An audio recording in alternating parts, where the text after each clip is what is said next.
వాళ్ళ సైకోల్లాగా వాళ్ళ followers behave చేసేది చూసి ఎందుకు వీళ్ళు ఇలా బిహేవ్ చేస్తున్నారు అనుకున్నారు. కానీ యథా రాజా తదా ప్రజ అన్నట్టుగా ప్రజల కన్నా ఇక్కడ యథా రాజా తదా ఫాలోయర్స్ అనొచ్చు. పవన్ కళ్యాణ్ ఈరోజు మాట్లాడింది ఆయన ఒరిజినల్ క్యారెక్టర్. ఇన్ని రోజులుగా ఆయన మాట్లాడేటివి అలాంటివి కట్ చేసి తెలుగుదేశం పార్టీ పచ్చ ఛానల్లో ఆయన ఏదో గొప్ప మహానుభావుల్లాగా, ఒక యోగిలాగా, ఒక గురువులాగా, అసలు ఆయనకు తెలిసినంత నాలెడ్జ్, కానీ ఆయనకున్నంత నాలెడ్జ్ ఆయనకు తెలిసిన విషయాలు ఎవరికి తెలియదు అన్నట్టు అలా ప్రొజెక్ట్ చేశారు. కానీ అతని ఒరిజినల్ క్యారెక్టర్ ఏంటి అనేది నిన్న ఆయన బయట పెట్టుకున్నాడు. స్పష్టంగా కనిపిస్తుంది. గతంలో ఎలాగైతే పచ్చ ఛానళ్ళు ఎన్టీఆర్ గారిని అలా మునగచెక్కిచ్చి లాస్ట్లో కింద పడేశారో, రేపు పవన్ కళ్యాణ్కి జరిగే పరిస్థితి కూడా అదే. తెలుగుదేశం పార్టీకి సపోర్ట్ చేసేంత వరకు, తెలుగుదేశం పార్టీ పబ్బం గడిచేంత వరకు, తెలుగుదేశం పార్టీకి ఈరోజు ప్రజల్లో విలువ లేదు కాబట్టి ఇతన్ని పెట్టి ఏదో సినిమా క్రేజ్తో 10 మంది జనాలను తెచ్చుకొని వీళ్ళు వైసీపీకి వెన్నుపోట పొడవాలన్న ఆలోచనతో ఇవన్నీ చేస్తున్నారే కానీ ఖచ్చితంగా పవన్ కళ్యాణ్ లాంటి ఇలాంటి బిహేవియర్ ఉన్న రౌడీ స్టైలు, సైకో స్టైల్లో బిహేవ్ చేసే వ్యక్తిని ప్రజలు ఎవ్వరు కూడా స్వాగతించరు. అసలు ప్రజానాయకుడిగా ఎవరు కూడా ఒప్పుకోరు. అది 2019 ఎలక్షన్లో స్పష్టంగా అర్థమైంది. మీటింగ్కి వచ్చారు పిల్లలు, కానీ ఓటింగ్కి రాలేదు. కనీసం పార్టీ అధ్యక్షుడికి కూడా ఓటు వేయలేదు 2 చోట్ల. అంటే ప్రజలు ఎంత విసిగిపోయారు. ఇలాంటి క్యారెక్టరు నచ్చకుండా ప్రజలు ఆయన్ని ఎలా చీత్కరించుకున్నారు అనేది తెలుసుకుని మారుంటే పర్వాలేదు, కానీ ఇంకా వరస్ట్గా బిహేవ్ చేస్తున్నాడు. అది చాలా బాధాకరం. ఎందుకంటే ఆయన ఒకసారి ఇచ్చిన స్టేట్మెంట్కి రెండోసారి ఇచ్చిన స్టేట్మెంట్కి అసలు సంబంధమే ఉండదు. మొదట్లో అమరావతి రాజధాని అన్నప్పుడు ఇదే పెద్ద మనిషి అది తెలుగుదేశం పార్టీ రాజధానే కానీ ప్రజా రాజధాని కాదు, నా దృష్టిలో వైజాగ్ కర్నూలే రాజధాని అన్న మనిషి ఈరోజు ప్లేటు ఫిరాయించి ఎందుకు వైజాగ్లో పెట్టాలి అని అడుగుతున్నాడు. అంటే మరి ఈయన ప్యాకేజ్ స్టార్ అనకుండా ఏమంటారు అనేది మీరే చెప్పాలి. రెండవది, ఈరోజు ఎవరు ఏమనకుండా నాకు 3 పెళ్ళిళ్ళు అయితే నేను 3 రాజధానాలు పెట్టాలా, మీకు వీలైతే డైవర్సులు ఇచ్చుకొని 3 పెళ్ళిళ్ళు చేసుకోమని మాట్లాడుతుంటే ఏమి మెసేజ్ ఇస్తున్నాడు ప్రజలకి? అంటే నేను ముఖ్యమంత్రి అయితే ప్రతి ఓడు పెళ్ళానికి డైవర్స్ ఇచ్చి పెళ్ళిళ్ళు చేసుకుంటూ ఉండండి అని ఏమైనా జీవో తీసుకొస్తాడా? అది ఆయన చెప్పాల్సిన అవసరం ఉంది. అలా మాట్లాడాల్సిన అవసరం లేదు కదా. ఎవరో మన అంటారు, ఇప్పుడు నన్ను కూడా 100 మంది అంటారు. ఆ 100 మంది అన్నదానికి ఆన్సర్ చెప్పకూడదు.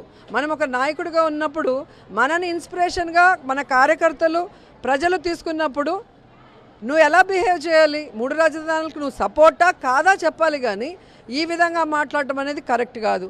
మూడోది, ఈరోజు పవన్ కళ్యాణ్ ఎక్కడ జనవాణి చేసినా ఏ జిల్లాలో అయినా ఎయిర్పోర్ట్లో దిగి తన కారులో నేరుగా జనవాణి ఉన్న చోటుకి వెళ్ళేవాడే కానీ ఎక్కడా ర్యాలీలు చేయలేదు. ఎందుకు వైజాగ్లో మాత్రమే ఆ రోజు విశాఖ గర్జన ఉందని తెలుసు ప్రజలు ఏ విధంగా వేల సంఖ్యలో రోడ్ల మీదకి వచ్చి వాళ్ళకి ఉత్తరాంధ్రలో పరిపాలనా రాజధాని కావాలని గట్టిగా నించున్నారు. ప్రజాప్రతినిధులైన మేము సపోర్ట్ చేసి ఆ ర్యాలీలో వర్షం వచ్చినా కూడా అందరూ కూడా ఇంటికి పోకుండా పాల్గొన్నారు తెలుసు. తర్వాత మేము అందరం కూడా రిటర్న్ వస్తామని తెలుసు. ఆ టైంలో అరైవల్లో ఉండాల్సిన జనసేన సైకోలు డిపార్చర్లో ఏం పనండి? ఎవరు ఇనిషియేట్ చేసి ఎవరు ప్లాన్ చేసి వాళ్ళని అక్కడికి పంపించారు? ఎందుకు రాళ్ళు కట్లు పెట్టుకొని డిపార్చర్లో ఉండాల్సిన అవసరం? ఇది ప్రజలందరికీ తెలుసు. ఇంత చేసి ఈరోజు ప్రజాస్వామ్య పరిరక్షణ కోసం మేము వచ్చాము అని చెప్పి చంద్రబాబు నాయుడు రావటం, ముసిముసిగా నవ్వుకుంటూ పవన్ కళ్యాణ్ నోవటోల్లో నడుచుకుంటూ వెళ్ళటం, ఈరోజు మమ్మల్ని ప్రజల్లో తిరగనివ్వరా అని చెప్పి వాళ్ళిద్దరూ మాట్లాడటం చాలా హాస్యాస్పదంగా ఉంది. ఎందుకంటే ఇదే వైజాగ్లో ప్రజల కోసం జగన్మోహన్ రెడ్డి గారు ర్యాలీ కోసం వైజాగ్కి వస్తే ఎయిర్పోర్ట్లో అరెస్ట్ చేయించి అలాగే ఫ్లైట్లో వెనక్కి పంపించారు. ఎయిర్పోర్ట్లోనే ఆయన మీద కోడి కత్తి అని చెప్పి ఎక్కిరిస్తున్నారే, ఆ కత్తితో లోకేష్ బినామీ కాదా ఆ రోజు పొడిపించింది? మీరు చేసి ఈరోజు మాట్లాడతారు ప్రజా పరిరక్షణ అంటున్నారే. మరి వైఎస్ఆర్సీపీ 23 మంది ఎమ్మెల్యేలని కొనుగోలు చేసి 4 రాజీనామా ఇవ్వకపోయినా మంత్రులు చేసిన మీరా ప్రజా పరిరక్షణ గురించి మాట్లాడేది? ప్రజల చేత ప్రజాస్వామ్యంగా ఎన్నుకోబడ్డ ఎన్టీఆర్ గారిని వెన్నుపోటు పొడిచి ఆయన అధికారాన్ని లాక్కున్న మీరా ప్రజా పరిరక్షణ గురించి మాట్లాడేది? కాపుల కోసం ముద్రగడ పద్మనాభం లాంటిగా సీనియర్ నాయకుడు పోరాడుతుంటే ఒక కాపై ఉండి ఆ రోజు ఆయన్ని ఆయన భార్యని ఆపరేషన్ చేసుకుంటే ఆమెని బూతులు తిడుతూ వాళ్ళ కొడుకుని లాఠీలతో ఇరగ్గొట్టి లాక్కోపోయేటప్పుడు ఈ ప్రజా పరిరక్షణ పరులంతా ఎక్కడికి పోయారండి? ఆ రోజు ఎందుకు వాళ్ళు పరామర్శించలేదు వీళ్ళందరినీ? కొట్టినోడిని పోయి పరామర్శించడం నేనెక్కడ చూడలేదు. ఇంత వింత. ఈరోజు దాడి చేసింది మంత్రుల మీద, సీసీ ఫుటేజ్ క్లియర్గా ఉంది. నా మీద అయితే అటెంప్ట్ టు మర్డర్ క్లియర్గా ఉంది. నా పక్కన నా అసిస్టెంట్కి 10 కుట్లు పడ్డాయి. ఏం జరగలేదు, అనవసరంగా పోలీసులు కేసులు పెట్టారు అంటే ఇంకా ఎవరిని మోసం చేయాలనుకుంటున్నారు చంద్రబాబు నాయుడు, పవన్ కళ్యాణ్? నాకైతే అర్థం కాలేదు. వీళ్ళిద్దరి సంబంధం మొదటి నుంచి ఉంది. ఇది కేవలం దొంగలు ఊళ్ళు పంచుకోవాలనుకుంటున్నారు. ఆల్రెడీ వీళ్ళ దొంగతనాలు, వీళ్ళ డ్రామాలు, వీళ్ళ అధికారంలో ఉన్నప్పుడు ఈ రాష్ట్రాన్ని ఏ విధంగా అప్పుల్లో ముంచేశారు, ప్రజలకి ఏమీ చేయకుండా కనీసం 2 ఇల్లు కూడా కట్టుకోలేదు ఇక్కడ. అంటే ఈ రాష్ట్రం మీద వీళ్ళకి ఎంత ప్రేమ ఉంది, గౌరవం ఉంది ఇక్కడే స్పష్టంగా అర్థమవుతుంది. ఈరోజు వీళ్ళిద్దరిని కలిపే డ్రామాని నాదెండ్ల మనోహర్ గారు, ఆ సామాజిక వర్గం ఆయన చాలా చక్కగా ఈ దుష్ట చతుష్టయం ప్లాన్ని, చంద్రబాబు నాయుడు ప్లాన్ని ఇంప్లిమెంట్ చేశాడనేది స్పష్టంగా అర్థమవుతుంది. ఎందుకంటే అక్కడ చంద్రబాబు నాయుడు ఉండటానికి ఇల్లు ఇచ్చింది ఎవరయ్యా? లింగంనేని గారు. పవన్ కళ్యాణ్ ఉండటానికి ఆఫీస్ ఇచ్చింది ఎవరయ్యా? లింగంనేని గారు. ఈరోజు వీళ్ళందరూ ఒక కుట్రగా చేరి జగన్మోహన్ రెడ్డి గారిని ఏదో చేయాలి అనుకుంటే అది ఆకాశం చూసి వాళ్ళ మొహం మీద వాళ్ళే ఉంచుకున్నట్టు.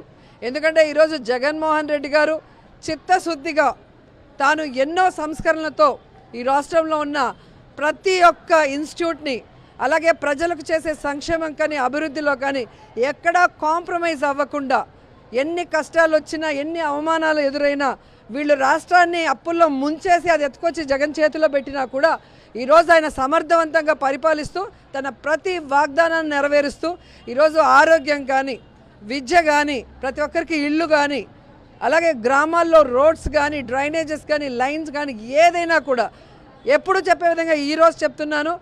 ఏ ఊరికైనా రండి, ఏ మున్సిపల్ వార్డుకైనా రావండి. 2019 ముందు మీరేం చేశారు ఇన్ని సంవత్సరాల్లో? 3 సంవత్సరాల్లో 2019 తర్వాత జగన్ గారు ఏమి చేశారో ఎక్కడైనా నిరూపించడానికి మేము రెడీగా ఉన్నాం.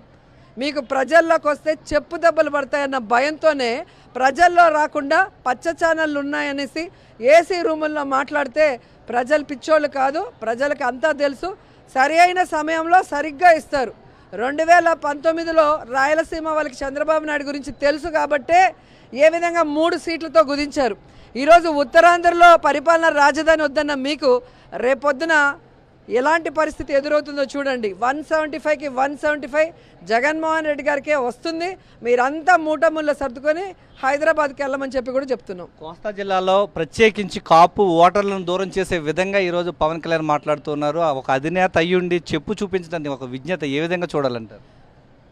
ఆయన కాపు నేత, మనకేదో చేసేస్తాడు అని అనుకున్న వాళ్ళు పిచ్చోళ్ళు. ఎందుకంటే రాజశేఖర్ రెడ్డి గారు ఇచ్చినంత ఇంపార్టెన్స్ కాపు నేతలకు ఎవ్వరు ఇవ్వలేదు. అందుకే ఆ రోజు పీఆర్పీ పార్టీ పెట్టిన కాపు నేతలు వైఎస్ఆర్ గారికి అండగా ఉన్నారు కాబట్టే మళ్ళీ ఆయన రెండవసారి ముఖ్యమంత్రి అయ్యారు. అది అందరికీ తెలిసిన విషయం. రెండోది, పవన్ కళ్యాణ్ అనే వ్యక్తి ఏ విధంగా కాపుల కోసం ముద్రగడ పద్మనాభం లాంటి వాళ్ళు ఇదేమంటారు ఫైట్ చేస్తుంటే కనీసం సపోర్ట్ చేయకుండా ఆయన్ని, ఆయన భార్యని, కొడుకుని అవమానించి బూతులు తిట్టి లాఠీలతో కొట్టి లాక్కోపోతే చిరంజీవి లాంటి మెగాస్టార్ వచ్చి ఇది కరెక్ట్ కాదు, ఇది నీచమైన పరిపాలన, ఇది రౌడీజం పరిపాలన, దీన్ని నేను ఖండిస్తున్నానని చంద్రబాబు నాయుడు గారి ప్రభుత్వాన్ని ఖండిస్తే నువ్వు చంద్రబాబు నాయుడు సంఖ్యకి కూర్చున్నావు కానీ నువ్వేమైనా చేసావా కాపులకి? ఆ రోజు ఆ ఇన్సిడెంట్ మీద ఎంతమంది మీద కేసులు పెట్టి కాపు యువకులందరినీ కూడా జైళ్ళల్లో పెట్టి వాళ్ళ జీవితాలను నాశనం చేస్తుంటే నువ్వు కాపులకి ఏం చేసావు? నువ్వు చేసింది శూన్యం. మళ్ళీ ఏమంటాడు, నేను కాపుల కోసం పార్టీ పెట్టలేదు, నేను అందరి కోసం పెట్టాను అంటాడు. మొన్న ఈ మధ్య ఎక్కడో ఒక వీడియో చూశాను, కాపులు కూడా నన్ను పట్టించుకోరా, మీకు క్యాస్ట్ ఫీలింగ్ కూడా లేదా అంటాడు.